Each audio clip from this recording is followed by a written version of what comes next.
everyone, and welcome to another edition of Yacht Crew Vlogs right here on Yachting International Radio. My name is Ria. I am your host, and I'm very pleased to welcome my next guest, Bilbo Bassaterra. How are you? With a lot of hot, to be honest. We are in the middle of heatwave, as usual, in Spain. But I'm very happy to be here with you, Ria. Thank you for the opportunity to be here explaining what we have been doing.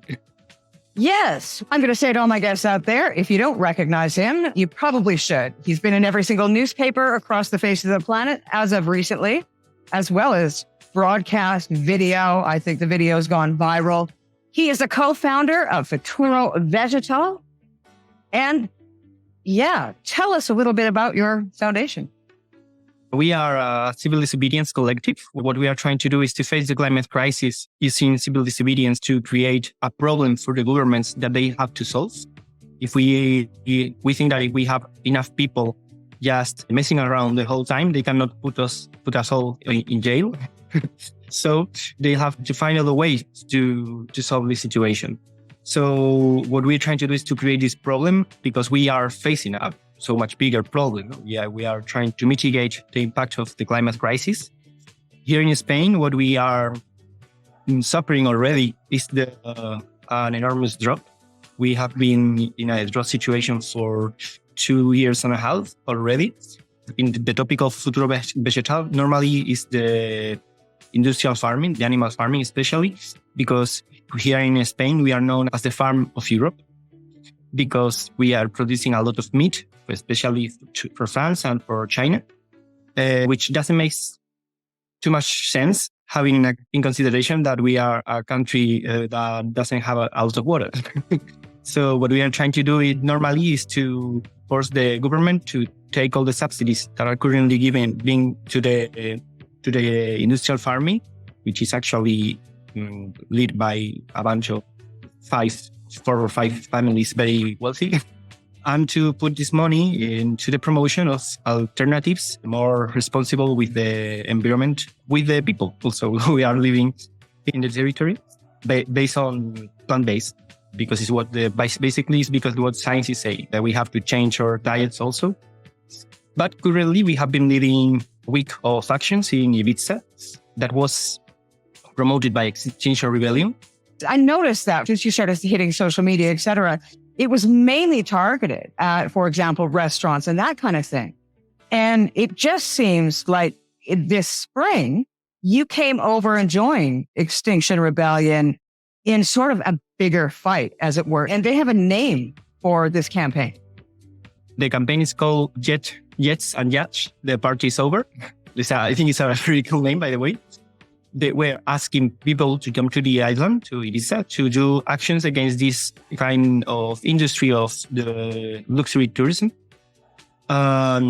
We thought that it was like a really big opportunity to target some of the people who are more responsible of the climate crisis. The richest 1% of the population pollute the same amount than the 53% tourists.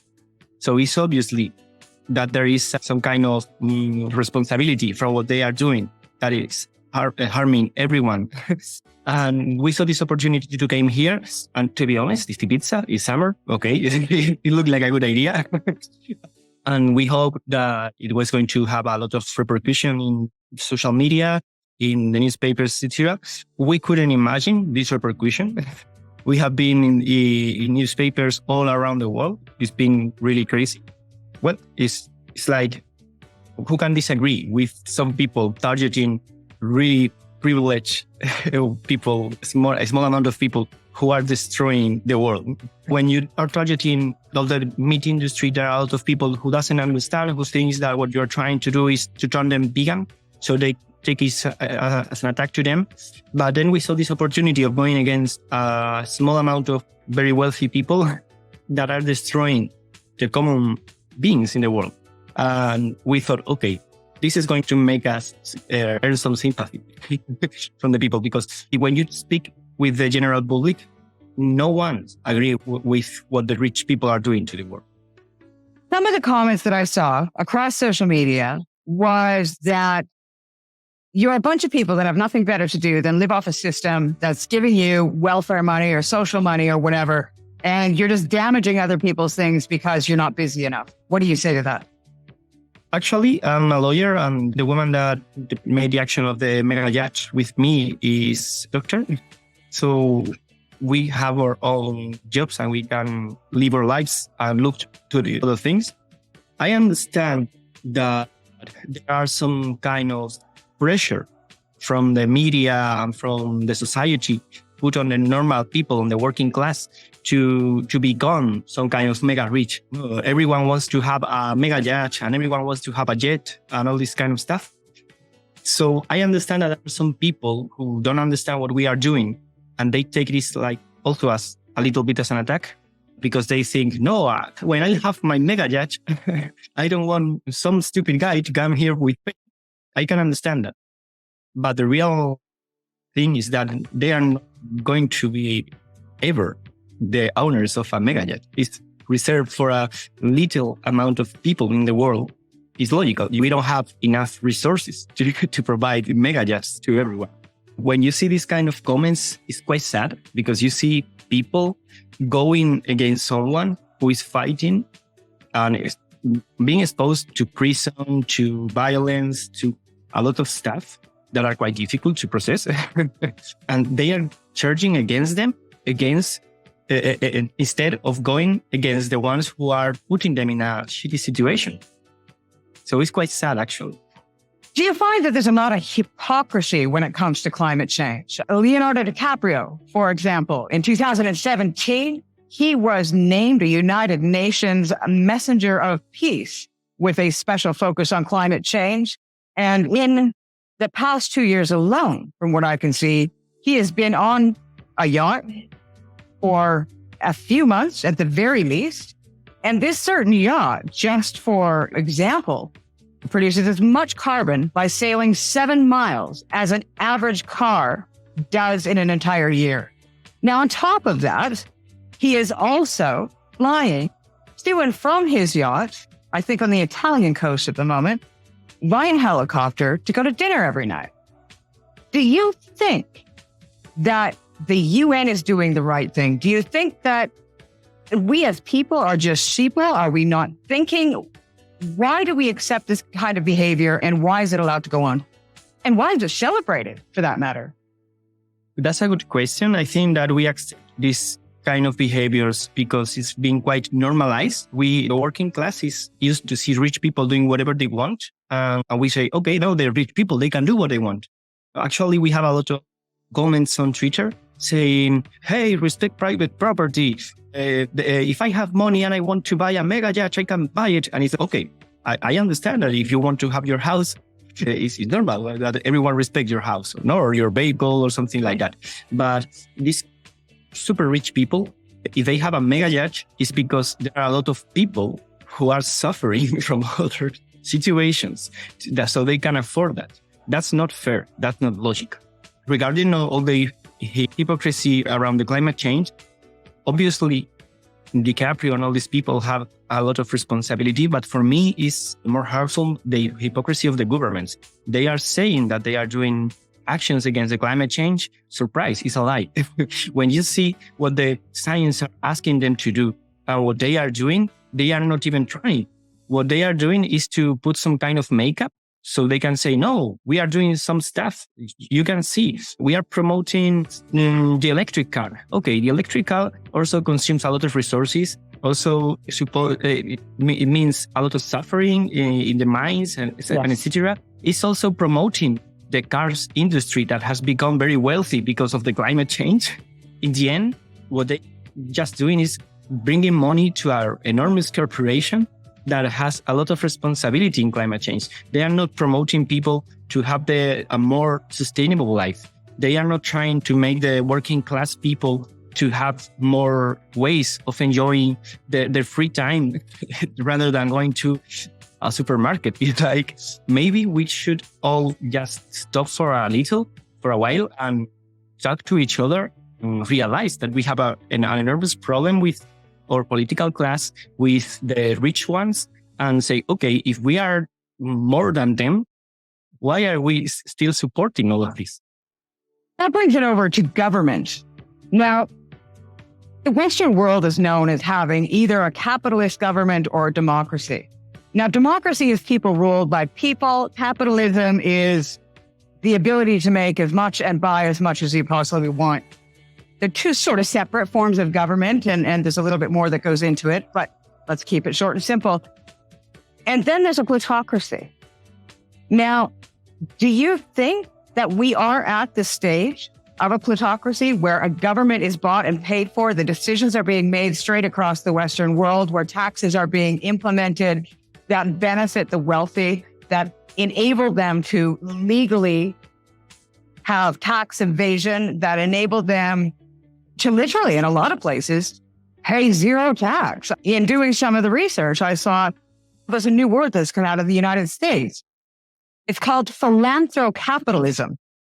Now, essentially what it is that they are able to make charitable donation, but there's been a split in those charitable donations. Now, everybody says, oh, charitable donations, they're not getting a tax break. The United States has managed to circumvent that, and I'm not sure if it's just the United States or if it's many other countries in the world. But there is two different types of charity. One is real charity, and the other is donor-advised funds. Now, they both help you the same way, but donor-advised funds is something that doesn't really have any follow-up. You could literally donate $500 billion into a donor-advised fund, and it could sit there for 20 years. You've done the donation, but you could get that back. So there's just no accountability. There's no accountability. In the States alone, right now, the average American is paying 10% taxes for federal tax. There's other taxes, of course, in every country. The 25 richest billionaires are paying 3.4%. There's something wrong with that system. And that's what enables us to see year upon year record super yacht sales, people buying 1, 2, 3, 4, one after the other. The wealth gap is increasing, and we are supposed to be able to expect that we can have water, we can have governance, we can have law, and we can have justice, and health, for that matter, in the United States. That doesn't exist. The poor people don't get health. The poor people don't get justice. The poor people are targeted by the law. And the government is constantly making taxes to improve the top 25 billionaires' income in the States. How is that working as a planet going forward? How is that working for 99% of the population? And how can we make a change? How can we make it better? I think there are 2 important points.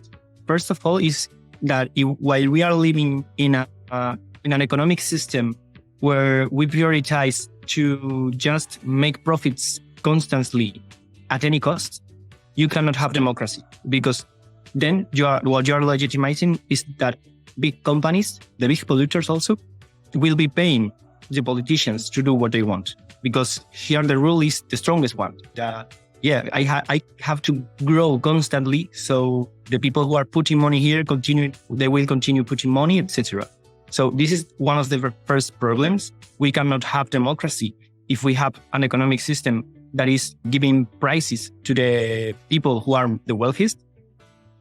And that's one of the points. And the other one is, how can we change it? I think that a civil disobedience has worked in the past. For example, in the United States, there were a lot of demonstrations against the Vietnam War, and they can't stop it. We have seen also all the protests regarding the racial issues in the United States, the freedom riders, etc., that leads to the Black people in the States earning more rights and some good position in society. So we have these kind of tools that have been creating changes in the world for a long time. In my opinion, we have to use it. We have the right to disobey the law when the law is unfair. We cannot support a whole system that is leading us to an eco-social collapse. There is no sense if the institutions cannot guarantee us our health, or food, a house, the minimum, so we can live in. I don't think that no one is asking to have a mega yacht. We are just asking to have food every day. If the institution cannot guarantee that, then why do we have to obey? We don't have any reason to continue with this. So I think we are in a moment of the history of humanity where we have to massively say, no, we don't want to continue with that. This is harmful for us. This is harmful for the animals. This is harmful for the environment. It's harmful for everyone except for the mega rich. We have to stop this. And the way to stop is to not collaborate, to say, no, enough is enough. We are going to go to do demonstrations. We are going to throw paint in a boat. We can do a lot of different stuff that makes a direct impact on the economy also, on what we are living nowadays. So I think that the point here is to disobey, is to say, no, I don't want to continue collaborating with this. Do you think in a sense that the politicians we elect and the governments that we elect and the police that we pay and the laws that are enacted, because the wealthy don't tend to pay the tax that they're supposed to pay and hide a lot of it, do we have a right to say that the system works for us, it shouldn't work for them because they don't pay for it? That would be amazing. The problem is, I think that they pay the people that they have to pay, so the system works from them. That's the problem here. But yeah, but it doesn't go through the proper channels. Exactly. Yeah. Exactly. The whole system there are a lot of proofs that the system is sustained by the working class, is sustained by the people who are paying every month their taxes.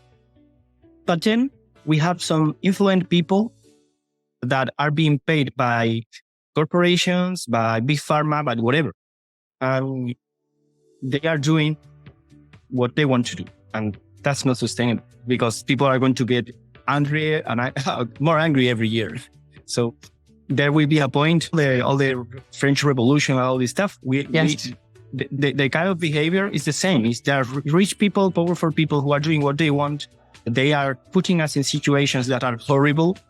In my region in Spain, we have been in drought for the last 8 years, something like that. There is no water. And what they are doing is to continue with this system that is killing us. Obviously, people are going to get mad. Obviously, people are going to be violent because they are not providing any solution to this situation. And what we are trying to do with our actions is to avoid these scenarios. I guess when you look at a lot of the crime, domestic violence, a lot of the ills that we have in society today is brought about by poverty and a lot of the separation between society as well.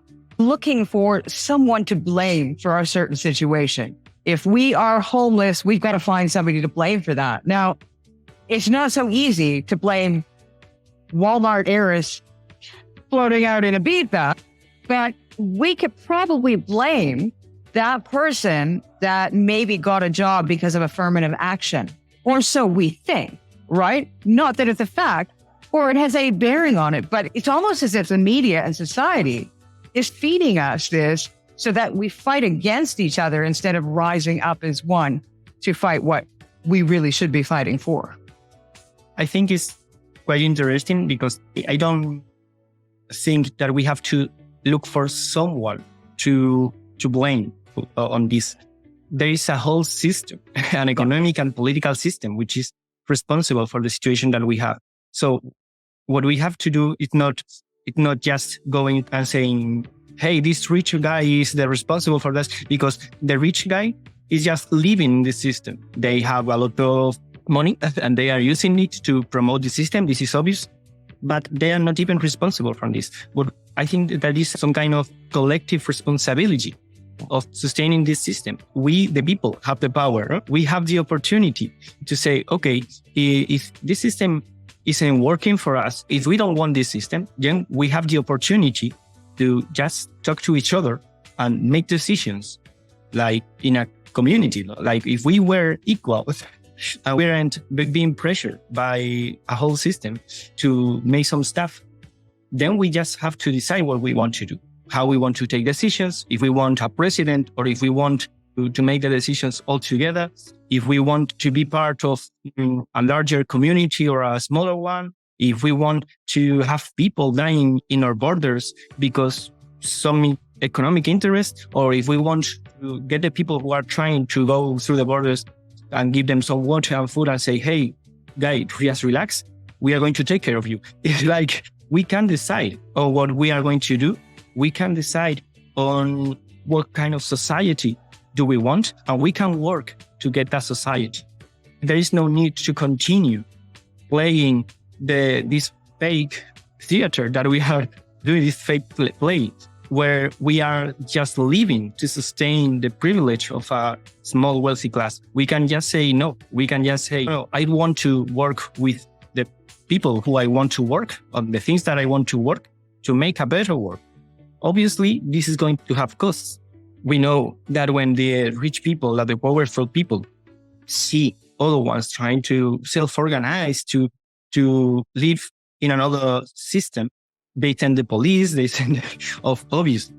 I'm not saying that we have to confront the police, but maybe we can just ask the police to, hey, please don't come here. We are just self-organizing.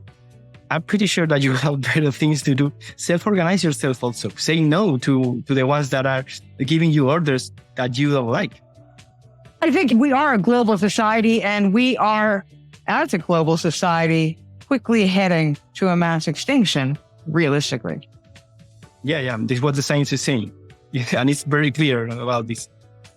And I don't think it matters how much money you have. You could have every penny on the face of the planet, and it may create a nice paper grave, but that's going to be about it. Because if the planet is gone, the planet is gone. Yeah, exactly. And obviously, it isn't going to affect everyone the same. The poorest people are going to suffer more, obviously, because the rich ones are going to have fresh water for a long time. But there will be a point where there won't be fresh water.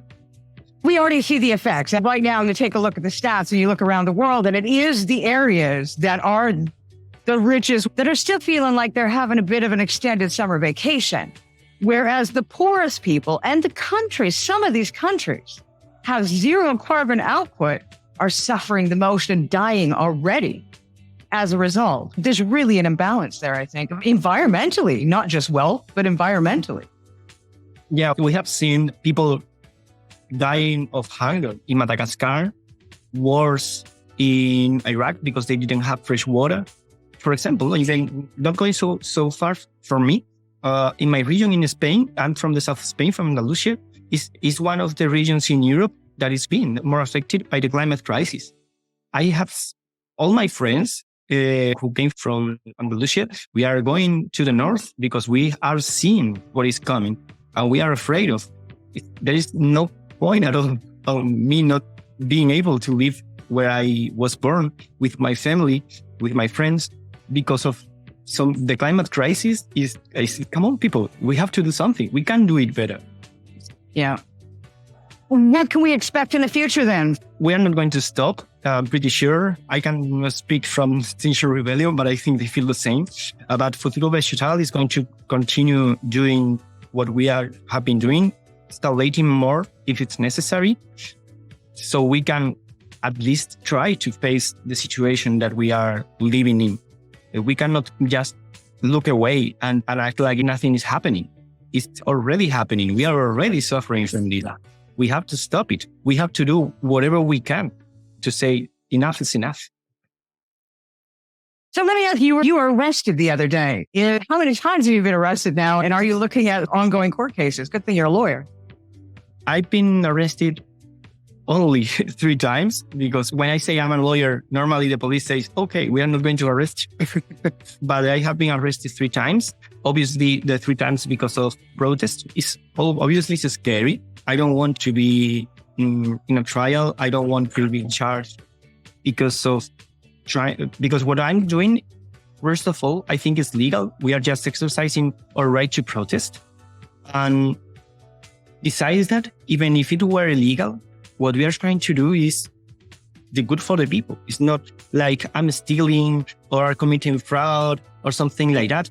I'm just going there with my face, with my ID, and doing a protest, a non-violent protest, to put the climate crisis in the news, to point the responsibles of the climate crisis, to say, hey, we have an enormous problem here.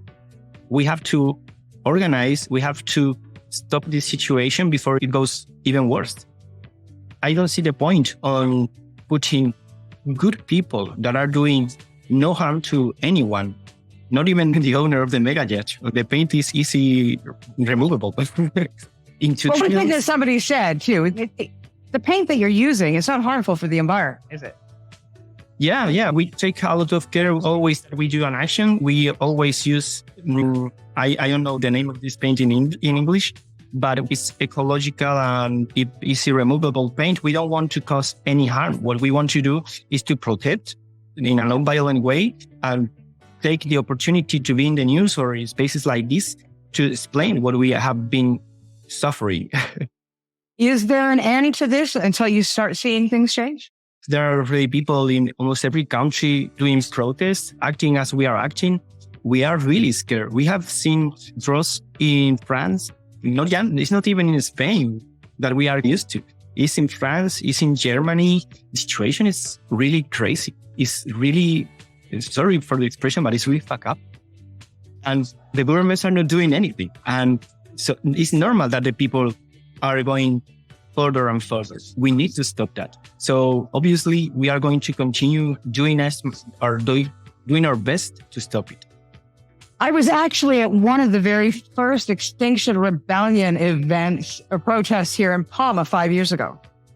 And I've watched the process since. And it has spread across the globe. They're popping up everywhere. It's not just in Europe. It's not just in Spain. It's not France. It's like everywhere in the world. Yeah, it's obvious. There is a need for the people to have hope also. To believe that we can change the things. If not, what sense does our life have?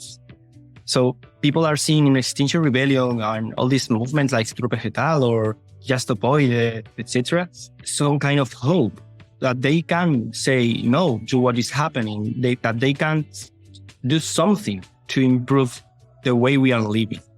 So I think it kind of brings a lot of beautiful things to humanity as a collective, that we can rely on these kind of organizations to at least be able to sleep during the night, to say, hey, I'm taking part. I'm not just looking away. I'm choosing actively every day to fight for a better world. I think that's the best part of this. Even if we don't manage to achieve our goals, at least we can say that we are doing our best. Extinction Rebellion seems to have become this beacon, and there are a lot of the other smaller climate revolution groups coming in under that fold and working together as one with Extinction Rebellion. What is it about Extinction Rebellion that was the umbrella that people started to come together under?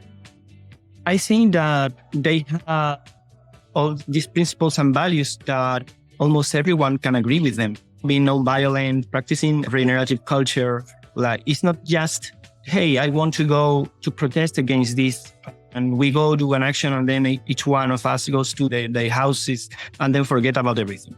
No, what Extinction Rebellion and all these groups are proposing is really a cultural society change.